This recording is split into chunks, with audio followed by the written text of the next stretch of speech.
मतलब जब small units के फॉर्म में स्टडी करेंगे तो वो माइक्रो इकोनॉमी होगा, और जब हम उसको कंप्लीटली एक देश के रूप में स्टडी करेंगे तो फिर वो क्या हो जाएगा, मैक्रो हो जाएगा। तो जो आपका यूपीएससी का सिलेबस है, वो यूपीएससी का सिलेबस बहुत ज्यादा फोकस्ड है मैक्रो इकोनॉमी के ऊपर, क्योंकि हम इंडिविजुअल फॉर्म्स के बारे में तो नहीं पढ़ सकते ना, हम इंडिविजुअल फॉर्म्स के बारे में नहीं पढ़ सकते, कंपनी या फैमिली के बारे में नहीं पढ़ सकते, किसी इंडिविजुअल सेक्टर्स के बारे में नहीं पढ़ सकते। इसलिए आपका यूपीएससी का जो कोर फोकस एरिया है या पीसीएस का कोर फोकस एरिया है वो किस पे है, मैक्रो इकोनॉमी पे। मतलब मैक्रो इकोनॉमी के बड़े सब्जेक्ट्स को हमें स्टडी करना है, ठीक है, ये ध्यान रखिएगा।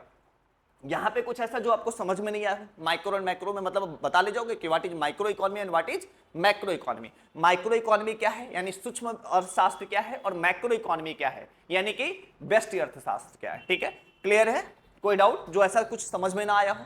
चले आगे अब, ठीक है। चलिए, तो जो डाउट हो आप बताते चलिएगा कि सर ये बात नहीं समझ में आ रही कि माइक्रो क्या होता है, मैक्रो क्या होता है, ठीक है, इसके डेफिनेशंस नहीं समझ में आ रही, या इसके कुछ मीनिंग्स ऐसी है जो हमें समझ में नहीं आ रहे हैं, ठीक है।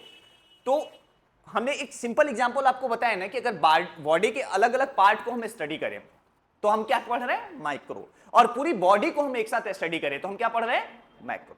बस इतना आप अंतर रखिए कि हम बॉडी के, अगर हम आईज को अलग पढ़ रहे हैं, हेयर को अलग पढ़ रहे हैं, नोज को अलग पढ़ रहे हैं, ईयर्स को अलग पढ़ रहे हैं, मतलब आंख कान नाक सबको अलग अलग पढ़ रहे हैं, तो हम माइक्रो इकोनॉमी पढ़ रहे हैं, ठीक है। और अगर हम पूरी बॉडी को, कि बॉडी में ब्लड कितना है, ठीक है, बॉडी का वेट कितना है, ठीक है, बॉडी की वर्क करने की कैपेबिलिटी कितनी है, कितना हमारा शरीर वर्क कर सकता है, अगर हम इसको पढ़ रहे हैं तो ये क्या है, मैक्रो इकोनॉमी है। तो इतना अगर तुमको क्लियर रहेगा ना तो माइक्रो और मैक्रो में अंतर कंफर्म रहेगा कि माइक्रो इकोनॉमी में हम क्या पढ़ेंगे और मैक्रो इकोनॉमी में हम क्या पढ़ेंगे, ठीक है।